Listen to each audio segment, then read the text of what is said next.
សរុបជាទឹកប្រាក់$45,000ជូនបងកងកម្លាំងជួរមុខដែលការពារព្រំដែននៃខេត្តព្រះវិហារបងប្អូនទាំងគ្នាស្ដាប់អត់ច្រឡំទេទឹកប្រាក់សរុបចំនួន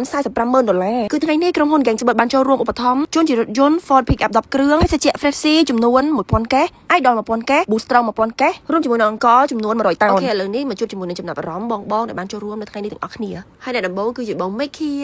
ជំរាបសួរបងដល់ដល់នេះបើយើងហ្វេនគាត់ច្រើនថ្ងៃនេះគឺចង់មកសម្ភាសពីចំណាប់អារម្មណ៍បងបន្តិចដោយសារតែថ្ងៃនេះពិសេសខ្លាំងមែនតើខាងក្រុមហ៊ុន Gang Sport បាននាំនៅថាវិការក៏ដូចជាជាងជូនទៅដល់បងកងទ័ពខាងជួរមុខនៅខាងខេត្តព្រះវិហារបងមានអារម្មណ៍មិនដែរនៅពេលដែលក្រុមហ៊ុន Gang Sport គាត់បានធ្វើបែបនេះជូនទៅដល់បង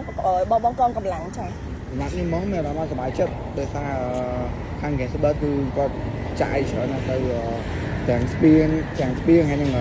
របស់ហើយសំខាន់ទៅគឺមានឡាន pick up 10គ្រឿងទៀតច្រើនណាស់ចាអញ្ចឹងថាបងចាំតែថាគាត់ប្រហែលជាមានកម្លាំងចិត្តកាន់តែមានកម្លាំងចិត្តដើម្បីអីឈរការពារទឹកដីមិនថាប្រទេសយើងប្រទេសទៅមិនតែមានបេះដូងធំផងណោះទោះបងទាំងអស់គ្នាអរគុណច្រើនបងអរគុណថ្ងៃនេះមានអារម្មណ៍មិនដែរពីព្រោះថាបានដឹងឬក៏អត់ទាន់ដឹងទេថាមកថ្ងៃនេះរ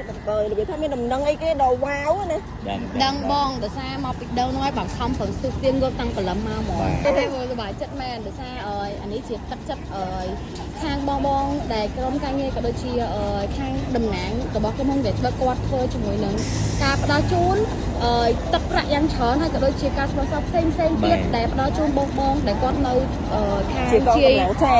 ជាដែនដែលជាបងដែលជាយោធាដែលគាត់ការពារទឹកដីហើយខ្ញុំសប្បាយចិត្តហើយនិយាយទៅគឺក្រីសុខហ្មងនិយាយទៅមកបែបរបៀបមានត្រូវបងហ្មងចា៎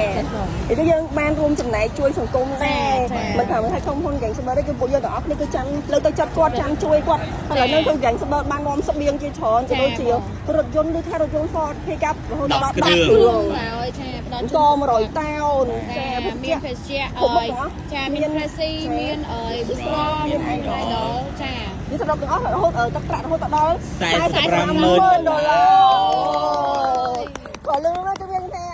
ចឹងហើយយើងអត់បានគេទៅលើពុកជាប់ទេគឺយើងយកចេះមករេថតហើយខ្ញុំចូលរួមដែរចាជុំមានពាក្យពេចន៍អីចឹង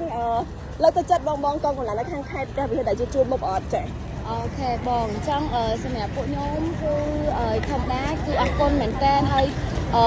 បើនិយាយចាអត់មានពួកគាត់ក៏ពួកខ្ញុំរងថ្ងៃគាត់រួមនៅក៏មានសន្តិភាពដែរយើងនិយាយចេះតែពួកគាត់គឺបានការពារមិត្តភូមិខ្លាំងមែនតើហើយជូនពរបងដែលគាត់នៅតាមជីដែនដែលគាត់កំពុងតែគាត់ស្វែងខ្លាំងមែនតើជាមួយនឹងកាតព្វកិច្ចរបស់គាត់ជួយជាមួយនឹងជាតិជូនពរពួកគាត់ជួបតែសំណាងល្អហើយមានសុខសុវត្ថិភាពចាសុខភាពល្អហើយឲ្យពួកគាត់កាន់តែមានកម្លាំងមាំមួននិយាយទៅគឺមានតែជូនពរពួកគាត់ឲ្យមានសុខភាពល្អទេហើយទទួលបានជ័យជំនះទៅពេលនិយាយទៅឲ្យប្រទេសយើងប្រទេសតូចប៉ុន្តែដែលដងធំមកទេអរគុណចា$45,000ឆ្ងាលទេអត់មានអីគេខ្លះបានរហូតដល់$45,000មានដូចជាឡាន pick up ចំនួន10គ្រឿងចា Pestia Idol ចំនួន1000កេស Pestia Freshie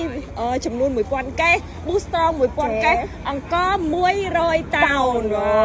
ចឹងមិនចឹងនេះអូយទៅគាត់ទៅឃើញហើយ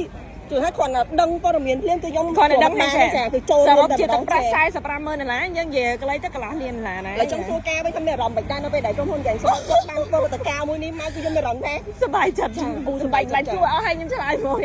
សប្បាយចិត្តពីព្រោះដោយសារអីហេតុអីបើខ្ញុំសប្បាយចិត្តដំបូងឡើយខ្ញុំគិតថាចេះមកប្រហែលជាគ្នាតិចឬមួយក៏អត់អ៊ូអរប៉ុន្តែជាក់ស្ដែងនៅពេលដែលយើងមកដល់ឃើញទស្សនវិជ្ជាទាំងរួមហ្មងអ្នកទាំងអស់គ្នាខ្ញុំសប្បាយចិត្តខ្លាំងមែនតើខ្ញុំ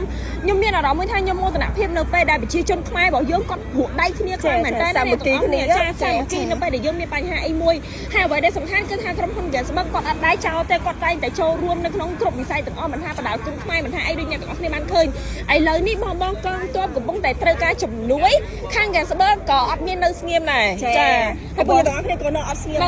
ដែរមិនធម្មតាប្រជាពលរដ្ឋទាំងអស់ហើយសូម្បីតែសិល្បករការនេះទាំងអស់គឺទៅគឺមានអារម្មណ៍ថាស្មារតីគ្នាសាមគ្គីមកហឹងហ្មងចាដូចគេនិយាយថាប្រទេសតូចតែបេះដូងធំអញ្ចឹងនៅពេលដែលយើងមានចង្កោះមួយបាច់មួយហ្នឹងគឺថាគេកាត់អត់បាក់ទេយ៉ាឥឡូវគេតម្លាក់គេអូយនេះបងចាំអត់មើលហើយលើថាខាងក្រុមហ៊ុនគឺនាំតែស្បៀងទៅឯឡានហើយនឹងអីនោះគេទៅតាមក្រោយនេះទាំងអស់គ្នាតិចទៀតគេចេញដំណើរទៅខាងព្រះវិហារណាចង់ដឹងថាទៅដល់ព្រះវិហារហ្នឹងមានសកម្មភាពអីគេខ្លះអ្នកទាំងអស់គ្នាកុំភ្លេចតាមដានជាមួយនឹងវីដេអូនេះរហូតដល់ចប់អូខេ ជាចុងក្រោយនេះខ្ញុំសូមអរគុណដល់ក្រុមហ៊ុន Gangsbird ដែលតែងតែរួមចំណែកជួយដល់សង្គមហើយក៏សូមជូនពរដល់ក្រុមហ៊ុន Gangsbird ទទួលបានអតិថិជនកាន់តែច្រើននិងអរគុណដល់បងៗដែលបានចូលរួមនៅក្នុងថ្ងៃនេះទាំងអស់គ្នាអរគុណបាយបាយ